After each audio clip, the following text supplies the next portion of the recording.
Hi అండి, this is అరుణ. ఈరోజు కారం ఆడిచ్చేసాను. చూడండి, మనం చెప్పాను కదా ప్రీవియస్ వీడియోలో, కారం తేగానే చాలా హీట్గా ఉంటుంది, బాగా ఆరిపోయాలని చెప్పాను కదా. ఇలాగా పెద్ద పెద్ద ప్లేట్లు తీసుకుని, ఇలాగా 3 ప్లేట్లు తీసుకుని ఆరబెట్టేసాను. కొంచెం ఆరిన తర్వాత ఏం చేశానంటే జల్లించాను. జల్లిడితో జల్లిచ్చేసాను. జల్లిచ్చేస్తే ఇంకో ఈ మురాలు వచ్చినాయి. ఇంకా ఇవి మాత్రమే వచ్చినాయి, చాలా తక్కువ వచ్చినాయి. నేను ఇంకా చాలా ఎక్కువ వచ్చేస్తాయేమో అనుకున్నాను, తక్కువ వచ్చినాయి. పైగా ఇంకోటి ఏంటంటే, ఇవన్నీ కూడా నేను ధనియాలు ఎక్కువ పోసాను కదా, ధనియాలు సంబంధించిన మిరియాలు తప్ప అసలు ఎండుమిరగాయ అసలు ముక్క అనేది ఎక్కడ కనపడతలేదు చూడండి. అంటే ఎందుకంటే నేను చాలా బాగా ఎండబెట్టేసాను, పట్టుకుంటే ఇరుగు పొడిమైపోయేలాగా ఎండబెట్టేసాను. ఎండుమిరగాయలు 3 రోజులు ఎండబెట్టేసిన తర్వాత అది నేను ఇంకా ఒక రోజు ఆపాను ఆడించడానికి. నేను ఇంకా ఇంట్లో పెట్టాను, ఆడించడానికి వెంటనే పంపలేదు. అది వెంటనే మిల్లు వేయగానే కూడా చాలా తొందరగా పౌడర్ అయిపోయింది అన్నమాట. అయితే నేను కొంచెం భయపడ్డాను. ఎందుకని జల్లిచేసిన తర్వాత నేను కొలత వేసాను. అసలు ఎంత వస్తుందో కారం అంటే కేజీకి 3 తవలో ఎంతో రావాలి అంటారు. బాగా వస్తే 3 తవల సాల్ట్ వచ్చేది అంటారు కదా. ఇది మా మమ్మల్ని నాటి తవ్వి, ఇది ఐరన్ తవల మట్టి అన్నీ. దీంతో దీంతో కొలిస్తే 2 గుప్పలు తక్కువ 7 తవలు వచ్చింది. అంటే ప్రీవియస్ వీడియోలో నేను ఎండుమిరగాయలు ఎండబెట్టినప్పుడు చెప్పాను కదా, ఎండుమిరగాయలు తీసుకున్నాను, దాంట్లోకి ఇంగ్రీడియంట్స్ ఏమేసానో అన్నీ చూపించాను కదా. ఆ రకంగా వేస్తే ఈ రకంగా అంటే ఎంత వచ్చిందంటే కారం 2 గుప్పలు తక్కువ 7 తవలు వచ్చింది. అంటే చాలా బాగా వచ్చినట్టే కదా, బాగా వచ్చింది.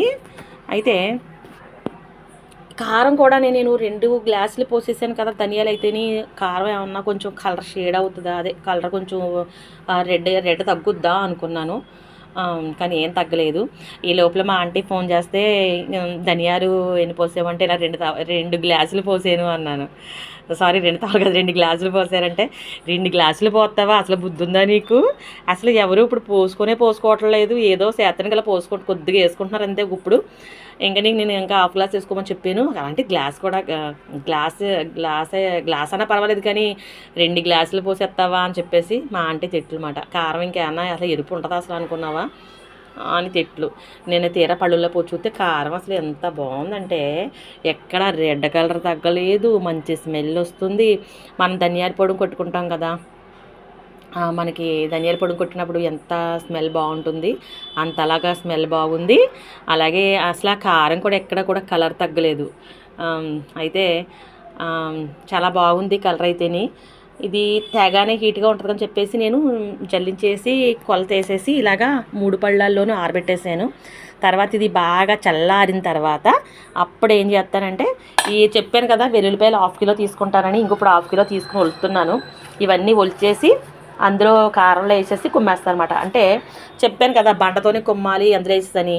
అంటే బండతోనే ఎందుకు కుమ్మాలంటే, చేతితో కలిపితే చేతులు కొంతమంది కారం పట్టదు, మంటలు వచ్చేస్తూ ఉంటాయి. ఎంతసేపు కడుక్కున్నా సోపెట్టి కడిగినా కూడా మంటలు పోవు. అందుకని చెప్పేసి బండతో కుమ్ముకుంటారు. లేదు పర్వాలేదు, మాకు ఏమీ పర్వాలేదు, మేము తట్టుకోగలం అన్న వాళ్ళు చేతితో కలిపేసుకోవచ్చు. అవి మోయంగా చెదగొట్టుకుని వెల్లుల్లిపాయలు ఈ కారంలో వేసేసుకుని మొత్తం చేతితో కలిపేసుకోవచ్చు. అలా చేసేసుకుని శుభ్రంగా మనం జాడీలోకి వేసేసుకుని గాలి తగలకుండా వాసన కట్టేయాలి. జాడీలో కూడా అలా గులగులగా పోయకూడదు, నొక్కి పెట్టుకుని వాసన కట్టేసుకోవాలి. చెప్పాను కదా గాజు బాటిల్స్, ఒకవేళ జాడీలు లేకపోతే గాజు బాటిల్స్ అని చెప్పాను కదా.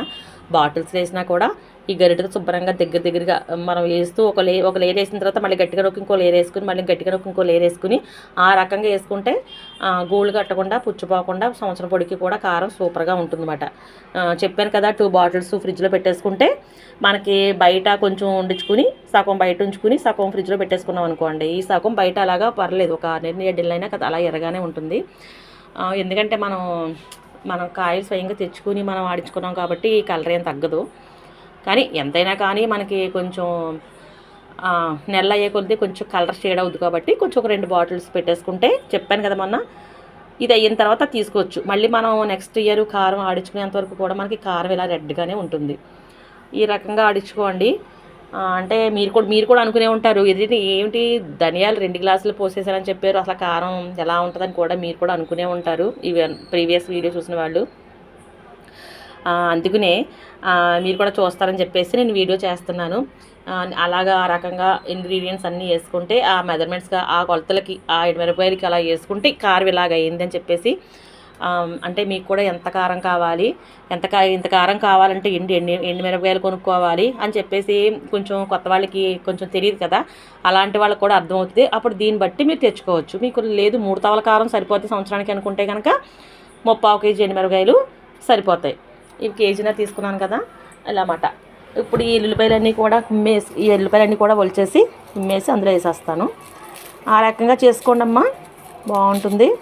ఇంకా కారం అయితే మనకి మళ్ళా నెక్స్ట్ మంత్ అయితే మనకి గాలి దుమ్ములు అది వచ్చేస్తూ ఉంటాయి కదా, మనం ఎండబెట్టుకున్నా కానీ గాలేసి ఎగిరిపోతూ ఉంటాయి, కాయలు ఎగిరిపోతూ ఉంటాయి, కాయల్లోకి దుమ్ము వచ్చేస్తూ ఉంటుంది.